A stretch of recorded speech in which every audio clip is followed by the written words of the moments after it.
প্রিয় দর্শক, আমরা আজকে প্রথমে একটি ইমেল থেকে প্রশ্ন নিচ্ছি। প্রশ্নটি করেছেন তালহা খালেদ দাম্মাম, সৌদি আরব থেকে। তিনি বলছেন, আমরা দীর্ঘদিন যাবৎ সৌদি আরবে আছি। আমরা দেখতে পাই এদেশের আলেম ওলামা এবং সাধারণ মানুষেরা তারা শবে বরাত অথবা শবে মেরাজ এইসব রাতগুলোতে কোনো বিশেষ ইবাদত করেন না, যা আমাদের দেশের মানুষ করে থাকে। কিন্তু তারা দেখা যায় সুন্নাতের অনুসরণ করেন, যেমন চন্দ্রগ্রহণ, সূর্যগ্রহণ এবং বৃষ্টি প্রার্থনার নামাজ, যেটাকে সালাতুল ইস্তিসকা বলা হয়, দলবদ্ধভাবে আদায় করে থাকেন। কিন্তু সেই সব নামাজগুলো আবার আমাদের দেশে মাঝে মাঝে দেখা যায় বা দেখা যায় না বললে চলে। আমার প্রশ্ন হলো, যারা এই সুন্নতি নামাজগুলোকে এত গুরুত্ব দিয়ে পালন করে থাকেন, আর সহিহ সুন্নাতে যদি শবে বরাত আর শবে মেরাজের নামাজ এবং বিশেষ আমল কিছু থাকতো, তাহলে তারা তো অবশ্যই পালন করতেন। এ নিয়ে আমাদের প্রবাসী বাংলাভাষী মুসলিম ভাইদের মাঝে সংশয় কাজ করে। এ সংশয়কে যদি খোলাসা করতেন তাহলে আমরা উপকৃত হতাম। খুব গুরুত্বপূর্ণ একটি প্রশ্ন এসেছে দাম্মাম থেকে, এক ভাই করেছেন, ভাই তালহা। তো এই ব্যাপারে আপনার কাছ থেকে আমরা আশা করছি দর্শকদের উদ্দেশ্যে কিছু বলবেন।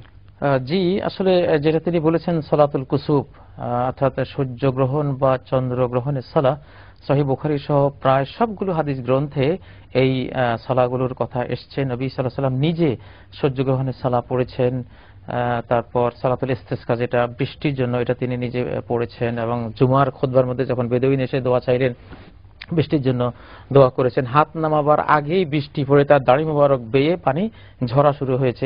এগুলো তো সহিহ বুখারীতে অসংখ্য বার ইমাম বুখারী নিয়ে এসেছেন। তারপর যেটা তিনি বলেছেন যে শবে বরাত বা শবে মেরাজ, শবে মেরাজের তো কোনো ইবাদতের কোনো অস্তিত্বই নেই কোরআন সুন্নাহয় কোথাও। এখানে ইবাদতের কোনো প্রসঙ্গই আসে না। এখানে তো আরেকটি বিষয় আছে, মেরাজের যে রাত, সেটিও কি সুনির্দিষ্ট কিনা? না, সুনির্দিষ্ট কোনো তারিখ তো আজ পর্যন্ত কেউ বলতে পারেনি দালিলিকভাবে যে এটা এই রাত। কারো কারো কিছু মত আছে, জি রজব দিবাগত রাত, জি, যেটা আল্লামা মনসুরপুরি বলেছেন, উপমহাদেশের আলেম, কিন্তু সেটাও আসলে প্রমাণিত নয়। আরব ঐতিহাসিকরা তো এটাকে মূল্যায়ন করেন না। তো যাই হোক, আর শবে মেরাজ উপলক্ষে যত নামাজ পড়া হয় বা রোজা রাখা হয়, জিকির আজকার করা হয়, এই রাতকে উপলক্ষ করে টোটাল পরিপূর্ণ বেদাত, কোনো সন্দেহ নেই। কারণ এই রাতের ইবাদতের কোনো প্রসঙ্গই নেই কোরআন সুন্নাহয় কোথাও। এটা একটা জানার বিষয়, ইতিহাসের বিষয়, মহাকাশ সফরের বিষয়। এখানে কিছু জ্ঞান শিখার আমাদের জন্য উপাদান রয়েছে। এই আর যেটা শবে বরাত, জি লাইলাতুন নিসফি মিন শাবান, যেটা মধ্য শাবান রজনী নামে যেটা হাদিসে এসেছে, এইখানে 11টির মতো হাদিস রয়েছে। অধিকাংশ হাদিসগুলো ইমাম ইবনে মাজাহ বর্ণনা করেছেন। এই হাদিসগুলোর মধ্যে একটি হাদিসকে নাসিরউদ্দিন আলবানী 7-8টি সনদে বর্ণিত হওয়ার কারণে তিনি বলেছেন এটাকে আমরা সহিহ বলতে পারি বা হাসান বলতে পারি, কিন্তু সেখানে কোনো ইবাদত নেই। সে হাদিসটা এরকম, ইন্নাল্লাহা লা ইয়াত্তালিউ লাইলাতান নিসফি মিন শাবান ইলা খালকি ফায়াগফিরু লিজামিই খালকিহি ইল্লা লিমুশরিকিন আও মুশাহিন, যে মধ্য শাবান রজনীতে আল্লাহ সৃষ্টিকুলের দিকে একটা বিশেষ দৃষ্টি দান করেন, সবাইকে তিনি মাফ করেন, শুধু দুই শ্রেণীকে মাফ করেন না। এক শ্রেণী হলো যারা মুশরিক, যারা শিরিক করে, আরেক শ্রেণী হলো যারা মুশাহিন। মুশাহিনের ব্যাখ্যা ইমাম আওজাঈ করেছেন মুবগিদুন লিসুন্নাহ, যারা সুন্নতকে ঘৃণা করে। তাহলে যে শিরিক করে, সুন্নত ঘৃণা করে, বেদাত ভালোবাসে, এই দুই শ্রেণী আল্লাহ ক্ষমা করেন না। সেখানে কোনো আনুষ্ঠানিকতা তো নেই। অর্থাৎ যদি কোনো লোকের মধ্যে সারা বছরব্যাপী এই দুটো গুণ থাকে, সে শিরিক মুক্ত, বেদাত মুক্ত, সুন্নতকে ভালোবাসে, সে এই রাত্রে ঘুমিয়ে থাকলেও আল্লাহ তাকে ক্ষমা করে দিবেন। তার জন্য কোনো ইবাদত এখানে বলা হয়নি। আর বাকি যে হাদিসগুলিতে হযরত আলী বর্ণিত, আয়েশা বর্ণিত, এগুলি কিছু মাউদু, কিছু দাঈফ, বানোয়াট, এগুলোর কোনো একটিও থেকে মানে এটা প্রমাণিত হয় না, বা কোন সনদ এরকম নেই যে সনদ থেকে আমরা অনুমান করতে পারবো যে এই কথা আদৌ আল্লাহ রাসূল বলেছেন। কোরআনে এসেছে মা আতাকুমুর রাসূলু ফাখুযুহু ওয়া মা নাহাকুম আনহু ফান্তাহু। রাসূল যেটা দিয়ে গেছেন, যত ইবাদত বন্দেগী যা দিয়ে গেছেন সেটাকে তোমরা আঁকড়ে ধরো, আর যেগুলো থেকে নিষেধ করেছেন সেটা থেকে বিরত থাকো। আর রাসূল নিষেধ করেছেন ওয়া ইয়াকুম ওয়া মুহদাসাতিল উমুর, আমার পরে যত নব উদ্ভাবিত ইবাদত বন্দেগী, মিলাদ, মুনাজাত, হাত তোলা, এটা জশ্নে জুলুসে, ঈদে মিলাদুন নবী, শবে মেরাজের নামাজ, শবে মেরাজের রোজা, যত কিছু আমার পরে আবিষ্কৃত হবে ইবাদত রূপে, রূপে এগুলো সব পরিত্যাজ্য পরিহার করো। ফাইন্না কুল্লা মুহদাসাতিন বিদআহ, প্রত্যেকটি নব উদ্ভাবিত ইবাদত কুসংস্কার, ও কুল্লু বিদআতিন দলালা, প্রত্যেকটি বিদআত বিভ্রান্তি, অন্য রাতে ও কুল্লু দলালাতিন ফিন্নার, প্রত্যেক বিভ্রান্তিগুলো জাহান্নামে নিয়ে যাবে। আসসালামু আলাইকুম। ওয়ালাইকুম আসসালাম রাহমাতুল্লাহ। শবে মেরাজ ও শবে বরাত উপলক্ষে আমাদের সমাজে প্রচলিত ইবাদত এই সারা রাত নামাজ পড়া, হালুয়া রুটি বিতরণ করা শরিয়া। আপনারা হালুয়া রুটি বন্ধ করে দিতে চান? দেন। শরীয়ত মর্যাদা কতটুকু? শবে মেরাজের রাতের কোনো খাস ইবাদত হাদিসের মধ্যে আসে নাই। এই জন্য কোনো রোজা রাখতে হবে তাও কোনো হাদিসের মধ্যে নাই। অতএব এটা এইগুলি এমনি ইবাদত তো আসেই। প্রত্যেক রাতের মধ্যে তাহাজ্জুদ আছে না? আমিনাল লাইলি ফাতাহাজ্জাদ বিহি নাফিলাতাল লাক। তাহলে আপনাকে তাহাজ্জুদ পড়তে বলা হয়েছে বিশেষ বিশেষ রাতে না প্রতি রাতে? ইয়া আইয়ুহাল মুজাম্মিল কুম আল লাইলা, প্রত্যেক রাতের কথাই গেছে, রাতে উঠো দাঁড়াও। সুতরাং আপনি ওইগুলি করলেই তো আপনার সবে মেরাজ সব এসে যাচ্ছে, এর মধ্যে কোনো কিছু বাদ থাকছে না। কিন্তু এই জন্য আলাদা কোনো যদি ইবাদত করা হবে সেটা হবে বেদাহ। সেটা কি? বেদাহ। নতুন ইবাদত আছে, এগুলি করবেন। যেগুলি যেগুলি বলা হয়েছে এগুলি করেই তো কুল পাবেন না। আপনি আবার বানান কেন? আপনাকে যেগুলি এগুলি কি আপনি করেন ঠিক মতো? এগুলি করেন না, এগুলি করে দেখেন আপনার বেদাতের দিকে মনই যাবে না। বেদাত করে ওরা যারা আসলগুলি বাদ দেয়। কথা বুঝতে পারছেন? যারা 1 নম্বর করে না তারা 2 নম্বর তালাশ করে। কথা বুঝতে পারছেন? এবং 2 নম্বর তো তালাশ করি, 2 নম্বরের আবার গলাবাজি বেশি। যারা দোকানে ওষুধ বিক্রি করে আর যারা রাস্তার কিনারে বিক্রি করে, গলাবাজি কারা করে বেশি? হার 2 টাকা 2 টাকা 2 টাকা 2 টাকা। দোকানদারে বসে বসে এরকম কয় 10 টাকা 10 টাকা 100 টাকা। একটু বলে না কেন? বলে না, জানে তার ওষুধ 1 নম্বর, ওই বেটার ওষুধ কয় নম্বর? চোরের মার বড় গলা, এই বেদাতের বড় গলা, এগুলি বিশেষ অনুষ্ঠান করবে, করবে লোকদেরকে না। এমনি ভাবে পরবর্তী প্রশ্ন হলো শবে বরাত।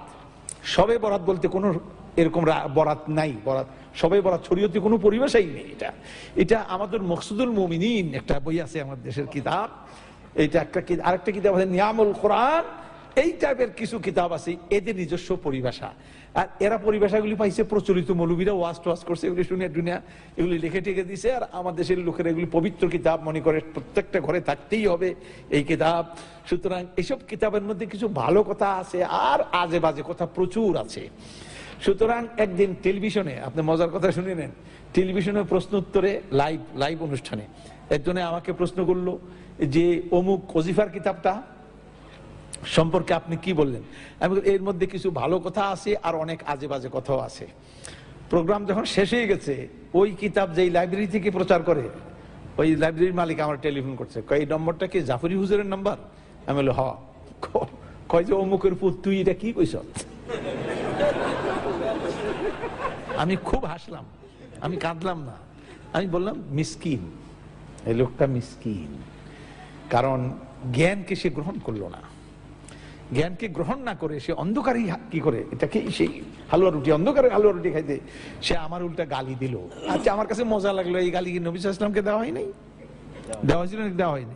সুতরাং আমার গালি দেওয়াতে ভালোই লাগলো আমার কাছে। এরপর আবার একদিন করছে, কয় বেটা তুই মরবি না, মরিয়া দেখ, তুই ওজিফার বিরুদ্ধে কথা কইছস, তুইও কবরে যাবি, তার দেখবি।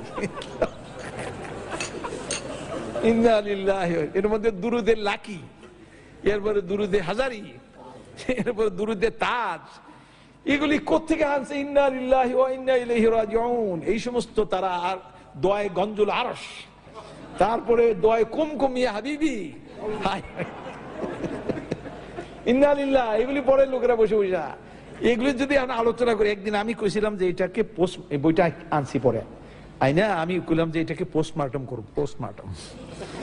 তো এটা করার আগেই আবার কে জানি বইটা নিয়ে গেছে, আল্লাহ জানে কি চুরি করে নিয়ে গেছে, পড়তে নিল কিনা, তাহলে আরেক মুশকিল হয়ে গেল।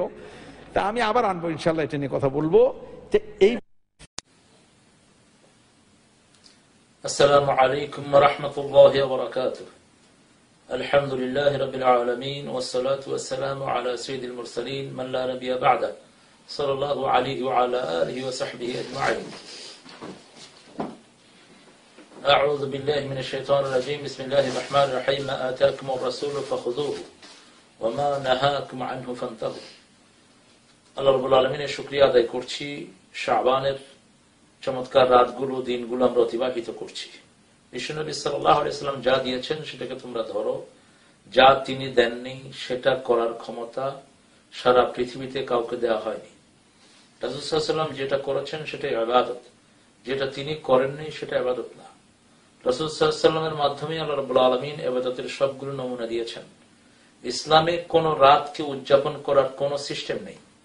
রাসূল সাল্লাল্লাহু আলাইহি ওয়াসাল্লাম জীবনে কোন একটি রাতকে উদযাপন করেন নাই, এবং সাহাবায়ে কেরাম রিদওয়ানুল্লাহি আলাইহিম আজমাইন 4 ইমাম সহ কেউই করেন নাই। এখন আমাদের দেশে বিভিন্ন জায়গাতে, পাকিস্তান, ইরান, তারপরে ইরাকের কিছু অংশ, মিশর, টার্কি, ইন্ডিয়া, বাংলাদেশ, এখানে শবে বরাত নামে একটি রাতকে উদযাপন করা হয়, যেটা বিশ্বনবী সাল্লাল্লাহু আলাইহি ওয়াসাল্লামের পক্ষ থেকে কোনো দলিল পাওয়া যায় না।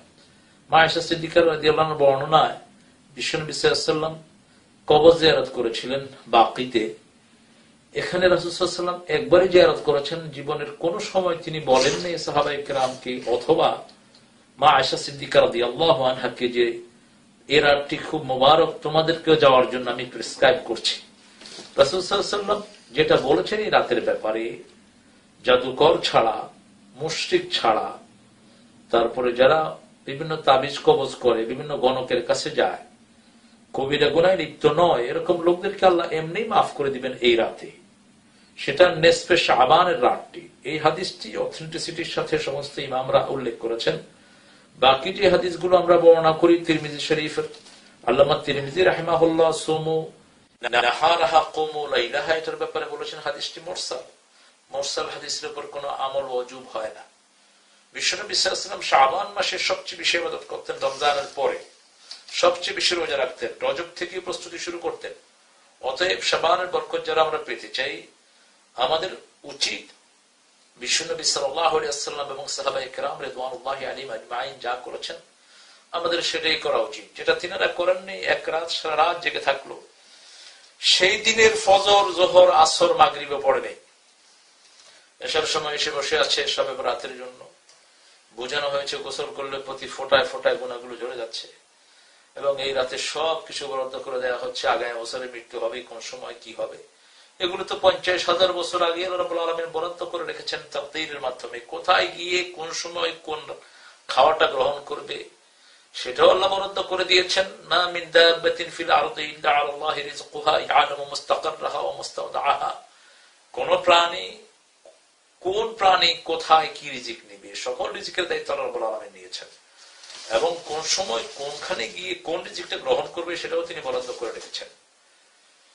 রাতে এসে প্রথম আকাশে আল্লাহ রাব্বুল আলামিন ডাকতে থাকেন, যে সহিহ হাদিসটি বর্ণনা দেওয়া হয় এটা প্রত্যেক রাতের ব্যাপারে, এটা কোনো একটা রাতের ব্যাপারে নয়। বিশ্বনবী সাল্লাল্লাহু আলাইহি ওয়াসাল্লাম যেটা যেভাবে করেছেন, আমরা যদি সওয়াব পেতে চাই, আমরা যদি আমাদের কাজগুলো কবুল হোক এটা পেতে চাই, সেভাবেই করতে হবে।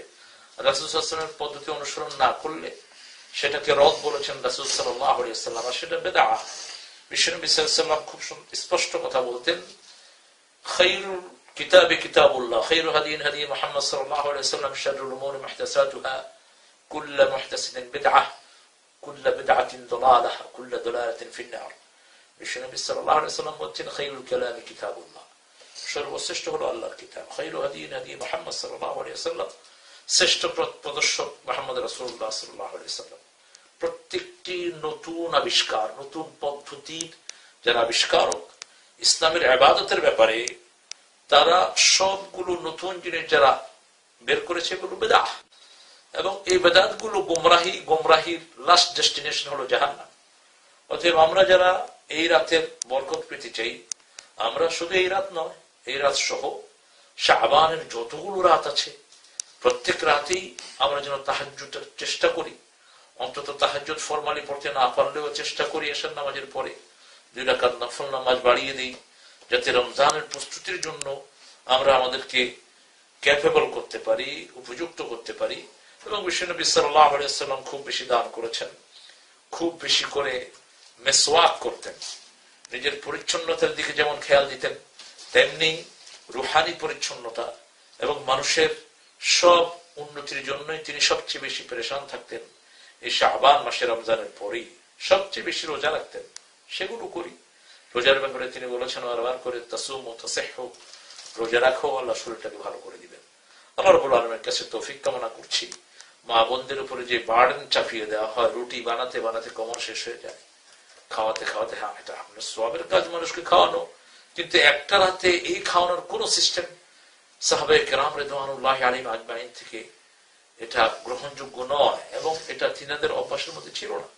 অতএব আপনি যদি খাওয়াতে চান, সারা শাবান মাসে মানুষকে খাওয়ান, এবং এই অভ্যাসটা করে সারা বছরই মানুষকে খাওয়ান, গরিবকে খাওয়ান, মিসকিনদেরকে খাওয়ান। খাওয়ানোর ব্যাপারে উৎসাহিত করা হয়েছে, ওয়ালা ইয়াহুদ্দু আলা তুআমিল মিসকিন, যারা জাহান্নামী হবে এদের একটা সবচেয়ে খারাপ গুণ থাকবে, মিসকিনের খাওয়ার ব্যাপারে তারা কখনো উৎসাহিত করতো না। এবং জাহান্নামীদের যাওয়ার ব্যাপারেও খুব কঠিন কথা, যেটা আল্লাহ রাব্বুল আলামিন বলেছেন, মা সালাকাকুম ফি সাকার ক্বালু লাম নাকু মিনাল মুসাল্লিন ওয়া লাম নাকু নুতি'মুল মিসকিন কুননা নাখুযু মা'আল খাইদিন কুননা নাকুযিবু বিয়াউমিদ্দিন। কেন তোমরা জাহান্নামে এসেছো? আমরা নামাজি ছিলাম না। আগে আপনি 5 ওয়াক্ত নামাজ ঠিক করুন, আপনি সারা পৃথিবীর সমস্ত নফল একত্রিত করলেও এক রাকাত ফরজ নামাজের সওয়াব হবে না। আপনি ফজর পড়লেন না, যোহর পড়লেন না, আসর পড়লেন না, মাগরিব পড়লেন না, আসছেন শবে বরাত উদ্ধার করার জন্য। আপনাকে প্রথম 5 ওয়াক্ত নামাজে আসতে হবে, তারপরে নিসফে শাবানের বরকত যদি আপনি পেতে চান, বিশ্বনবী সাল্লাল্লাহু আলাইহি ওয়াসাল্লাম যেভাবে বলেছেন, যেভাবে করেছেন, সেভাবে আমাদের করতে হবে। আল্লাহ আমাদেরকে তৌফিক দান করুক, আমরা যেন সহিহ সুন্নতের উপর আমল করতে পারি, এবং আমাদের জীবনগুলো বিশ্বনবী সাল্লাল্লাহু আলাইহি ওয়াসাল্লামের দেখানো পদ্ধতি অনুযায়ী আমরা করতে পারি। আসসালামু আলাইকুম ওয়া রাহমাতুল্লাহি ওয়া বারাকাতুহু।